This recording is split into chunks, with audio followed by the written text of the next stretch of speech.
የዛሬ ፕሮብሌም ኤክሰርሳይዝ 4 አራተኛ የመጨረሻ ይሆናል። ዩኒት 5 ማለት የዚህ የቻፕተሩ የዘጠነኛ ክፍል ኬሚስትሪ የመጨረሻው ነው። ያው እስካሁን አንዳንድ ጥያቄዎች አይተናል። ዛሬ ደግሞ እነዚህን አራት ጥያቄዎች አውጥቻለሁ። እስቲ እናያቸው። An ionic bond forms when the electronegativity difference between the two bonding atoms is less than 2. ምንድነው የሚለው ይሄ ጥያቄ? ኤሌክትሮኔጌቲቪቲ ዲፈረንሱ ከሁለት በታች ሆኖ አዮኒክ ቦንድ ፎርም ያደርጋል። አዮኒክ ቦንድ ይፈጠራል ነው። ኤሌክትሮኔጌቲቪቲ ዲፈረንስ ሁል ቀን ስናይ ተማሪዎች ምንድነው የምናደርገው? ለምሳሌ ሶዲየም ክሎራይድ፣ ሶዲየም እዚህ ጋር አለን፣ ክሎሪን አለ።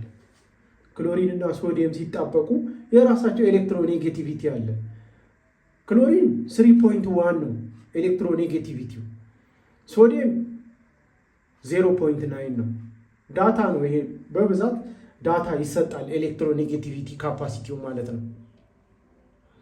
የሁለቱን ዲፈረንስ ለማግኘት 3.1 ማይነስ 0.9 እናደርጋለን። ይሄ ስንት ይመጣል? 2.2 ይመጣል። ኤሌክትሮኔጌቲቪቲ ዲፈረንስ ማለት ይሄ ነው። ኤሌክትሮኔጌቲቪቲ ዲፈረንሱ ተማሪዎች ሁሌ ኤሌክትሮኔጌቲቪቲ ዲፈረንሱ በዳታ 0.4 እና ከዛ በላይ ከሆነ ከ0.4 በታች ከሆነ ከ0.4 በታች ከሆነ ኮቫለንት ቦንድ ነው የምንለው። ሁሌ ኮቫለንት ሆሎ ነንፖላር ነው። ነንፖላር ኤሌክትሮኔጌቲቪቲው ከ0.6 ጀምሮ ከዚህ እስከ 1.6 ድረስ ያለው ኮቫለንት ነው። ይሄ ኮቫለንት ግን ምንድነው? ፖላር ነው። ፖላር ከ1.7 አንስቶ እስከ 2 ድረስ ያለው አዮኒክ ነው። አዮኒክ ቦንድ ነው። ይሄኛው ምን እንለዋለን? ፓርሻል ትራንስፈር እንለዋለን። ትራንስፈር ኦፍ ኤሌክትሮን ከቱ በላይ ሲሆን ግሬተር ዛን ቱ ሲሆን ከቱ በላይ ሲሆን አዮኒክ ነው። ፉል ትራንስፈር እንለዋለን ኦፍ ኤሌክትሮን። አሁን ይሄ ኤሌክትሮኔጌቲቪቲ በብዛት ዳታ ነው የሚሰጣችሁ ተማሪዎች። አሁን የአንደኛውን ጥያቄ ካየን ኤሌክትሮኔጌቲቪቲው ከሁለት በታች ሆኖ አዮኒክ ቦንድ ፎርም መሆን ይችላል ወይ? ይኸውና ለምሳሌ ከ1.7 እስከ 2 ባለው አዮኒክ ቦንድ ፎርም ይሆናል። ስለዚህ መልሱ ምንድነው ማለት ነው? የዚህ መልስ ትሩ ነው ማለት ነው። ኩዌሽን ነምበር 2 ions can be formed by ionization which is the process of neutral atom losing or gaining of electron. አሁን አዮኖች ፎርም የሚሆኑት እነዚህ አዮኖች ፎርም የሚሆኑት አዮናይዜሽን በሚባል ፕሮሰስ ነው። ይሄ አዮናይዜሽን ፕሮሰስ ደግሞ ሉዚንግ ኤሌክትሮን መልቀቅና ኤሌክትሮን ጌን ማድረግ፣ ኤሌክትሮን መጨመር። አዮናይዜሽን ፕሮሰስ ላይ ለምሳሌ ሶዲየም ኒውትራል አተሙ ሶዲየም ነው። ይሄ ሶዲየም ምን ይሆናል? ወደ አየንነት ሲቀየር ፕላስ ይሆንና ኤሌክትሮን ሉዝ ያደርጋል። ይህ ጋዝ ነው። ይሄም ጋዝ ነው። ይሄን ምን እንለዋለን? አዮናይዜሽን። ወደ አየንነት ተቀየረ። ለምሳሌ ክሎሪንን እንውሰድ። ክሎሪን ጌን ያደርጋል ኤሌክትሮን። ምን እንለዋለን? አዮናይዜሽን ይባላል። ጋዝ ነው። ጋዝ ፎርም ነው። ስለዚህ በአዮናይዜሽን አዮኖች ምን ይሆናሉ? ይፈጠራሉ። አየን ከኒውትራል አተም ወደ አየን፣ ከኒውትራል አተም ወደ አናየን ይፈጠራል ማለት ነው። ይሄ ምንድነው መልሱ ማለት ነው? ትሩ ነው።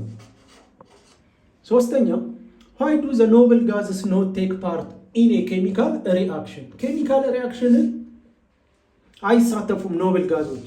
ለምንድን ነው? ኖብል ጋዞች ሞር ስቴብል ስለሆኑ ነው። ኦክቴታቸውን ፉልፊል ያደረጉ ናቸው። ቫለንስ ኤሌክትሮናቸው ላይ 8 ነው ያለው። ፔሪዮዲክ ቴብል ላይ እንደምናየው ኖብል ጋዝ መጨረሻ ላይ ያሉ ግሩፕ 8 ላይ ያሉ ናቸው። አራተኛ እና የመጨረሻው why do most the ionic compounds exist in solid state? Why the covalent compounds are mostly gases or liquid state? አሁን አዮኒክ ኮምፓውንድ በሚሆንበት ጊዜ ሶሊድ ይሆናል በብዛት። ኮቫለንት ሲሆን ደግሞ ጋዝ እና ሊኩዊድ ነው። ይሄ ለምን ሆነ ነው? በዋናነት አዮኒክ ኮምፓውንዶች ምን አላቸው? ሃይ ላቲስ ኢነርጂ አላቸው። አዮኒክ ኮምፓውንዶች ምን አላቸው? ሃይ ላቲስ ኢነርጂ። ላቲስ ይባላል። ላቲስ ኢነርጂ ይሄ ላቲስ ኢነርጂ ምን እንዲሆን ያደርገዋል?